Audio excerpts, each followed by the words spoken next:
And I was like, this is real life. People don't see this. People see me splashed across the media with the perfect hairdo and makeup and looking very fresh and polished and professional. And that's just not the truth of how it is every day.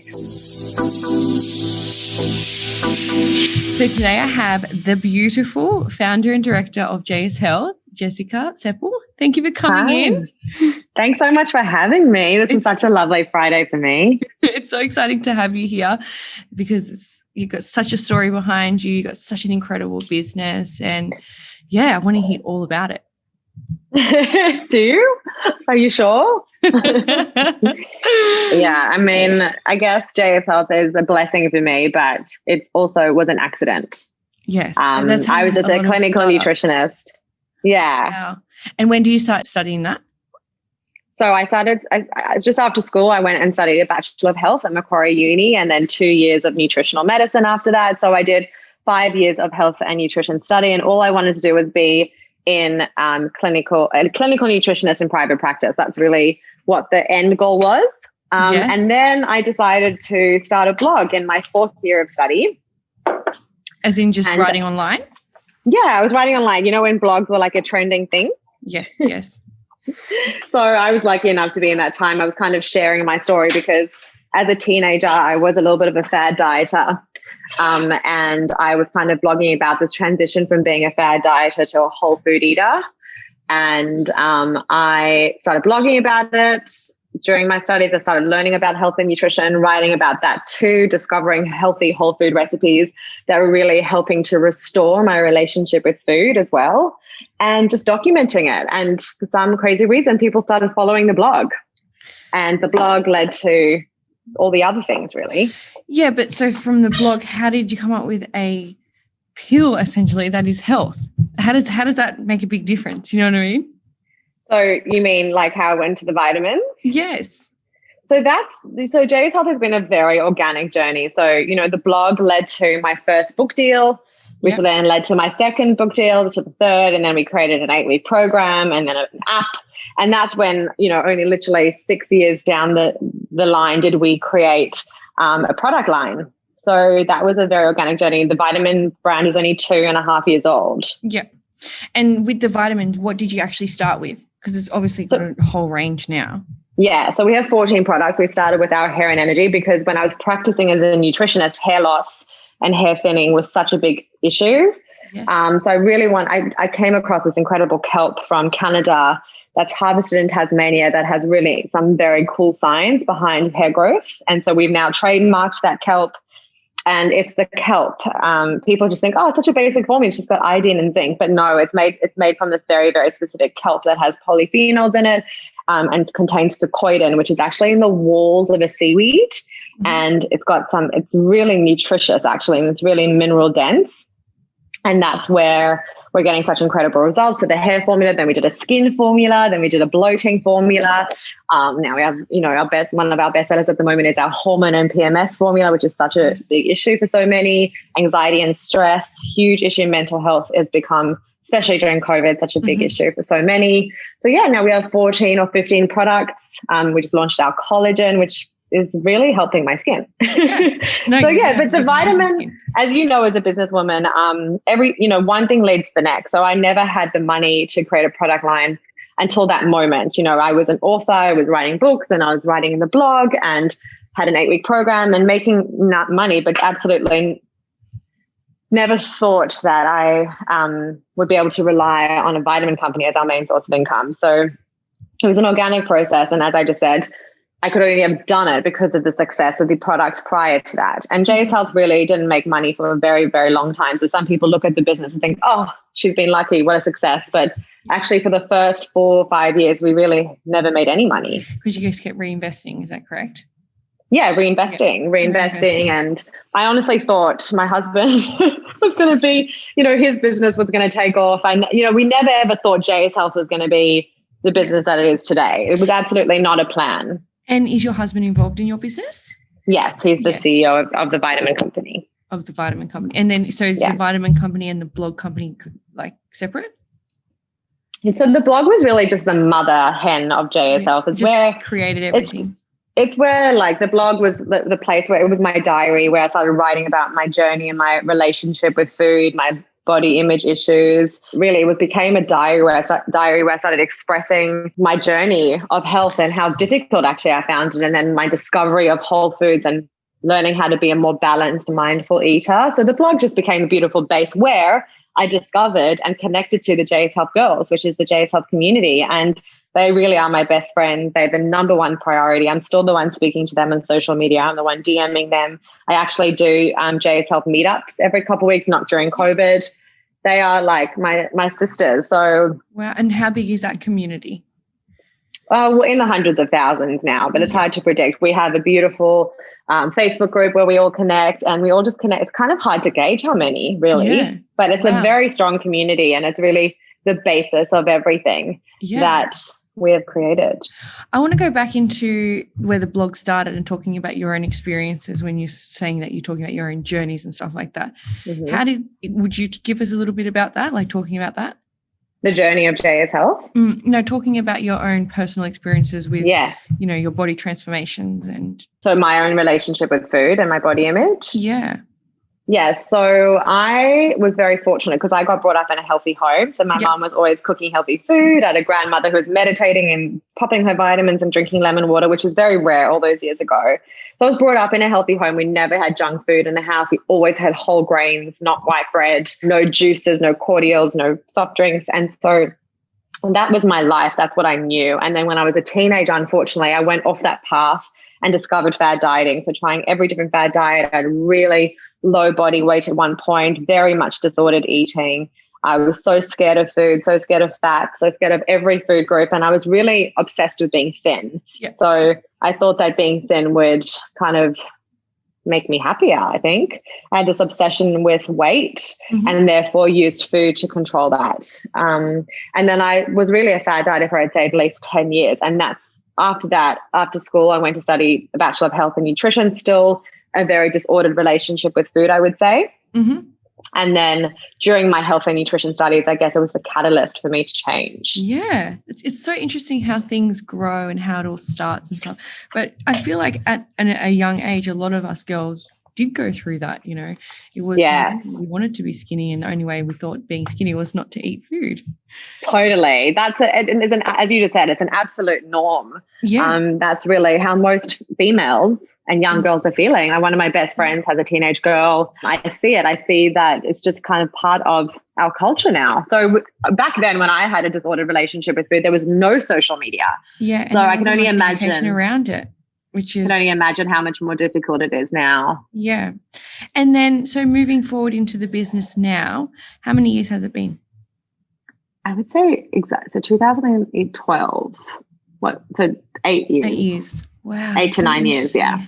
You've done so well in 8 years, and it's a lot of people would think it's an overnight success, but it's so many years of hard work, reinvesting the money, going from a blog to a vitamin is unbelievable. Yeah, and we had until very recently, we had no investment, we had no help from family, we had no financial support for the business, so we really did rely on one product to the other. Yep. And as you said, I was just talking about this yesterday, I did a post about it. I was sitting at my desk, starving, dirty hair, sweating, feeling so frazzled from the day, just hustling my tush off, And I was like, this is real life. People don't see this. People see me splashed across the media with the perfect hairdo and makeup and looking very fresh and polished and professional. And that's just not the truth of how it is every day. Actually sitting at my desk, literally sweating through issues, hot and bothered, hungry, tired. Yeah. Emails, complete inundation. Running your own business is enormously stressful.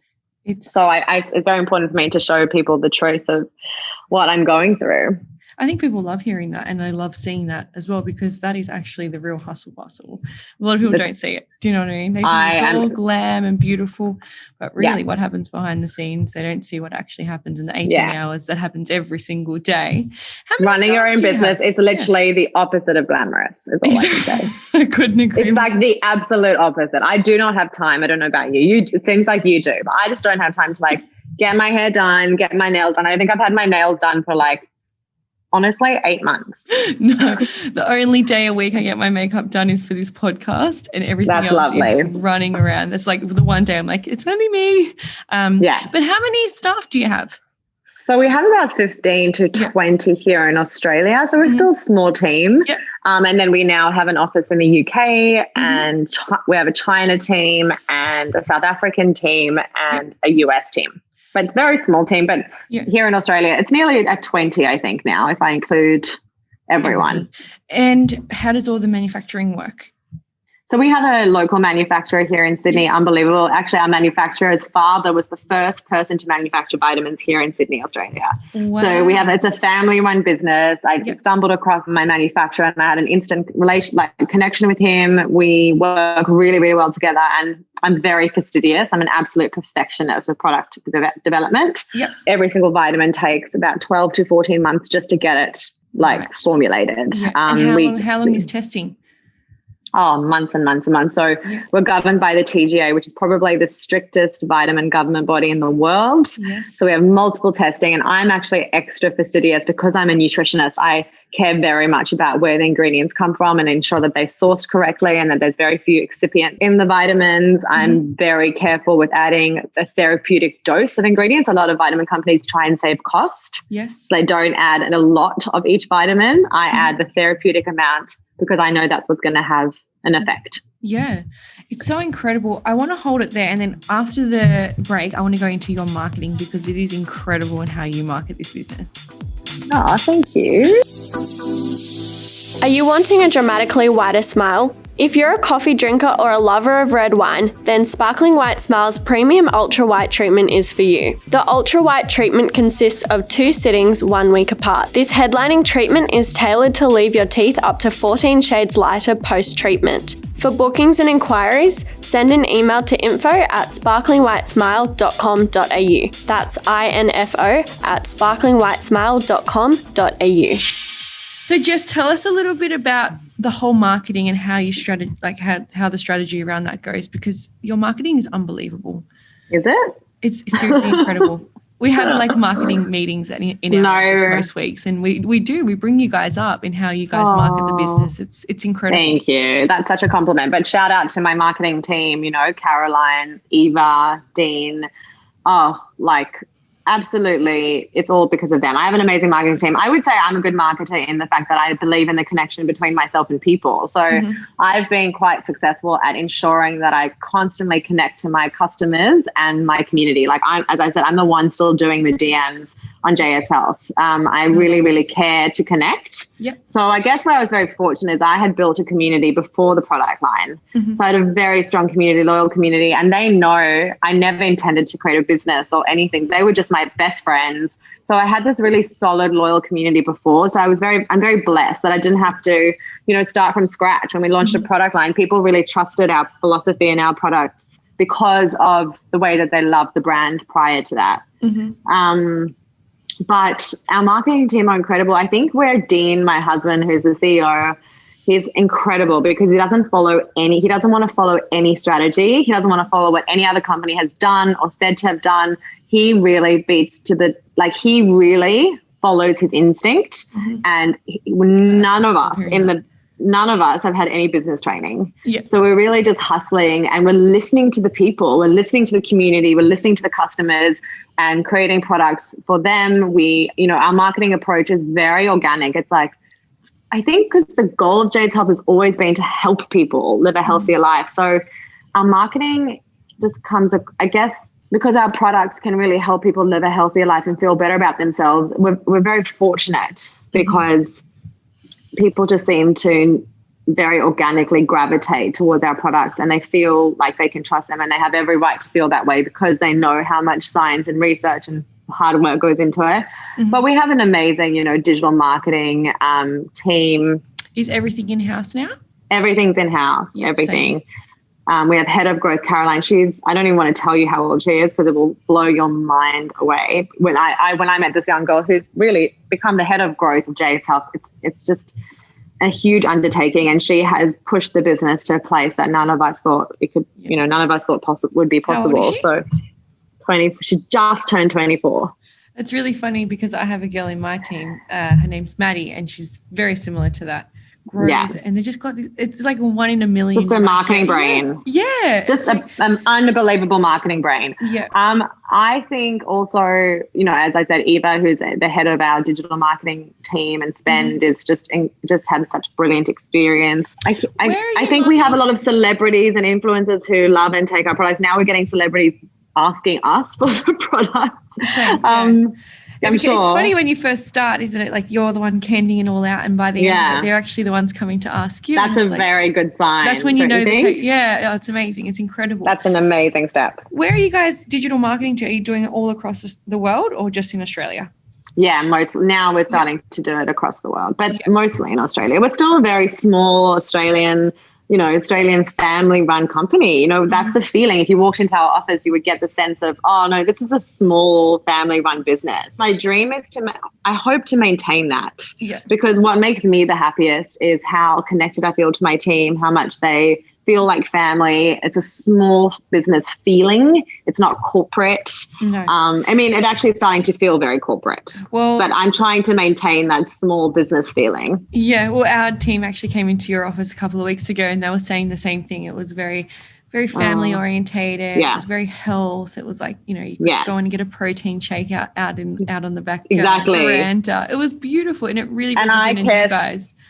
So much about my team. They know that. Like they have had the most special moments every week. 1 or 2 of them will come to my office and have a little cry session with me. And we're all struggling with different things. And we just feel very close enough to talk to each other about them. And I'm there supporting them and they're there supporting me. They know when I'm having a rough time or struggling with something. And I feel their support, whether they say it or don't say it. I can feel that they're there for me. And it's incredible. I mean, how many staff members do you have now? In head office, we probably have about 15. But a lot. But across Australia, like we've got technicians all across. So, but cool. With us, it's very different because we have our small head office team and they're the ones who are like the family of the business and we all support each other. And then you have the technicians and they're actually quite alone. Like, so we're there all the time contacting them and making sure that they don't feel alone and they feel a part of a corporation essentially, you know? So that's a challenge. Yeah, it is a challenge. But I always do say I make sure that my staff are looked after because they're the ones looking after my clients. So and probably you as well. Yeah. So it's very similar in how we run our business in that aspect. So we have so many similarities. We do. And I'm so glad we finally connected. I know. Talk about your work-life balance. Oh, is there such a thing? I don't know, but what do you reckon? Oh, I don't have one. My life is work, so. Yeah. I think when you have your own business, you really got to succumb to the fact that majority of your life is going to be your work. But what I'll say is I'm pretty good at setting boundaries, and it's mostly over the last, I would say, 2 years. For me, I've never been, I guess, financial success orientated. Like, I'm not striving for so much more. I'm very satisfied and grateful for where we're at. So what's most important to me at this stage is taking care of myself, my husband, my family. I was also brought up in a very, very, very special home. So I have parents who are very grounded, same as Dean. We know what's most important. And I think what I'm most proud of is the fact that we've been able to maintain our priorities through this journey. Family and my husband and family and friends are by far the priority before work. So we really, like, for example, I switch my phone off every single night by 8:30. This is a recent thing. Listen, sometimes in the beginning of a business you can't do that. Dean and I go for a walk most mornings or in the evenings to switch off from the big day. We take 1 or 2. When COVID's not around, we take 1 or 2 really big holidays a year, not big, but just maybe 2 weeks. And we try and switch off just to take care of each other and recuperate. We spend time with family when we're both feeling anxious or run down. So the life balance, every day, there's not much work-life balance, but we do certain things to help keep us, I guess, grounded and supported. And how is it working together as a partnership? How do you find it? Do you work together? Me and my partner, no, but he's very involved in my business. He's like a great mentor to me, and he's one of the person that, he does the CEO roles essentially, but he's definitely he has his own business as a property developer. Property developer, Our husbands probably should reconnect. Yeah, no, as I said, they know each other. So. Oh my God, that's so cute. No, so I would say honestly, like I never ever want to paint a perfect, pretty picture, but we really do manage it very, very well. But it's probably because we have nothing to do with each other's roles. So his business, numbers, finances, accounts, I just have nothing to do with that. I am just really the product developer, community manager, and the creative and the ambassador. So there's no crossover. I reckon if we were in the same space, we were both, involved in the number side of things, the business side of things, perhaps there would be conflict, but there isn't conflict because we're in such different spaces in the business. And you both know your roles very well. Very well. We don't cross over. We respect each other's opinions. I think Dean is very, he is my biggest fan. Yeah. So he really trusts my vision. He really trusts because at the end of the day, JSHealth is. It's so beautiful. Oh. No, he really, really like respects my vision. Like at the end of the day, JSHealth is my baby. Like it's my people, it's my girls. It's just the love of my life, another love of my life. So he knows how sacred it is to me, and therefore he, I think he just has a lot of respect for that and my love for the community. He's so proud of you to, what you have created and how you've turned this business into, into like this monster. It's incredible what you've done. And I think I turned it into that, honestly, because a lot of it is to do with my absolute love and passion. For the people. Like I genuinely care about my customers and my community. And it's something you just can't fake. Yeah. So I think that's had a lot to do with the growth. And I've been doing this podcast now. I think I've had about 10 guests on it, and every single entrepreneur that's come on here, it's come down to the same thing. They've all started as a startup, and it's grown because of passion. Yeah. They didn't have an idea of growing it into this multi-million-dollar business. It authentically happened. So it's incredible. Really, and I guess when you have so much passion and drive for what you do, it's that effort can translate into success because you're willing to put in the hard, long hours because of how much you care and how much passion you have. If you don't have that passion, you don't have the drive to keep pushing it because, as you know, there's constant challenges. And what I've seen is when those challenges pop up, it's normally the moment when people give up. Yes. And I think the strength comes in when you say, no, this is my moment to actually push forward. And that's when we often make breakthroughs, when we push through those hard times and challenges. And then suddenly some sort of success happens after that. I agree. And it makes the challenging times actually make you a better person. They make you look at the picture in a different way. They make you take different angles in the business. They make you make decisions that you've never made before. Yeah. And, I appreciate challenging times as much as they are hard. That's what makes us who we are. So exactly. Talking of challenging times, talking about COVID, was it quite challenging for you guys? I actually loved it because I'm actually an introvert.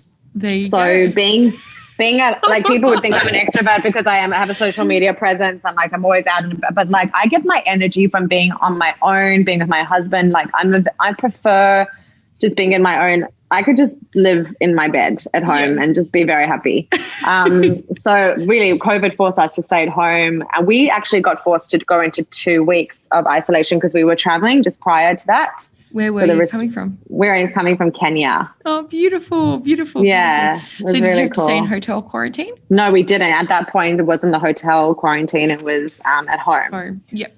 That was before the hotel law or regulation. So I'm a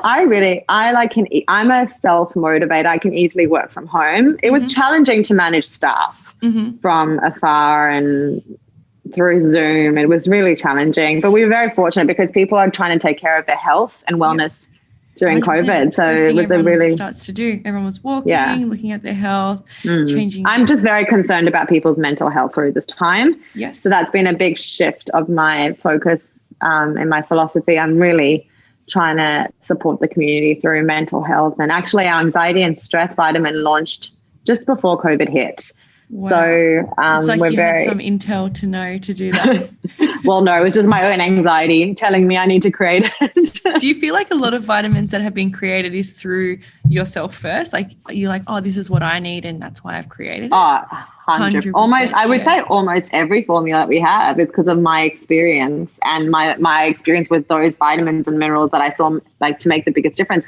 Yeah. You know, we use kelp and zinc, very unique. You'll probably not see another hair formula on the market that uses those vitamins or minerals in their product. And it's because I had experience using kelp myself and my hair grew like wildfire. And I was like, oh, I'm going to look into this. And then I saw that it had some really good science. No, the hair looks great. One of the girls at our office, she has all these JSHealth vitamins all over her desk. And I'm like, oh cute. Oh my God, please tell her, let's send her some. Will you send me your address? And I'll send the team some vitamins to thank you for all of your beautiful work, for the treatments you gave my staff. With pleasure. That was so beautiful. We had such a good time. So talking about any of the business with the 8 years, have you had much regrets? I do. I probably have 1,000 regrets, but honestly, they've become lessons. So they're not really regrets. They really are some of my best lessons. Every hard time, which I could have had a regret about. Yes. Why didn't I do that? Why didn't I use that person? Why didn't I let go of that staff member earlier? They've actually become the biggest lessons for myself and my team going forward. So every possible regret has become this lesson that has actually made us a stronger company, and I reckon it has toughened us up for the years to come. Oh, I agree. Yeah. And what's for the future? Where are we at? We're going international? We are actually in the midst of Asia expansion. So we're going to the Asian market. Who knows? Please God, it will be a success. It might not be. As you know, you just got to roll with whatever happens with business. You just never know. You give it your best. I just get so excited about people around the world being able to experience the benefits and the results from our vitamin formulations. Like when I say that I'm being really 100% genuine, I can't wait for, the Asian population to have their acne cleared because of our skin and digestion formula, or perhaps have their hair thinning cured from our hair formula. So I'm very excited to see the results, I think, from international people. But we're in the midst of international expansion, which is very, very difficult during COVID because we can't travel. The communication with people is really difficult. My husband's on the phone from like 5 a.m. in the morning to the US and then at 8 p.m. to the UK. So it's difficult. We have similar things with us as well when we're dealing with overseas. It's the worst times to be dealing with them. And you're looking at your little watch saying, oh, it's only 6 o'clock over there, 2 hours before. But I completely understand. And that's the part of the business that we do. Have you had any regrets? Regrets? Oh, you know what? I've had many regrets as like yourself, but they've all been lessons. And I actually do love making not mistakes essentially, but I love learning from the mistakes that I've made. And the mistakes are like a part of running a business. Oh, of course. And I think, anyone that sat here and said that they don't have any regrets would be completely lying, but there haven't been big enough regrets where you're like, I should never have started this business. Do you? Mine is just never about that, but mine's just more about probably management of staff. Yes. And I think I'm very protective of myself and my life. Yeah. And the thing about my team is that they're only there because they want to be there. That's so funny. I just was getting dropped off to this podcast this morning and we had the new girl who's in our marketing team and she came from Channel 7. And I said, how's it working in the business? And she said, I've never worked in a business where everybody loves each other. And I was like, that's really nice to hear. Especially coming from such a big company to such a small company is such a big difference, But because we are really family orientated in the both of us, it's very similar. I think work, like office culture, is very important. And just one or two people can muck it all up. So you've got to be very careful. It can become cancerous and before you know it really spreads. Bad. Yeah. We have to make something to do with teeth, some vitamins to do with teeth. Oh, I know. We should do. You're going to have to help me formulate that. The sparkling white smile JSHealth. Let's do it. I love it. Thank you so much for coming on our show. Before we leave, thanks for having me. Can you give any tips of advice for our listeners? I mean, if you're an entrepreneur and a hustler and trying to create your own business, just keep going even during the hard times. Yeah. Those hard times that actually push you to the next phase and the next level, and try and focus on your heartfelt mission and purpose, because I have held on to that the entire time.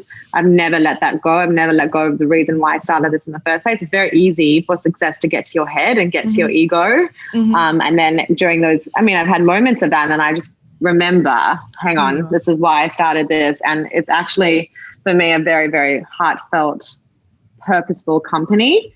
And I would highly recommend starting a business with that as the mission, because then you have the motivation to keep it going.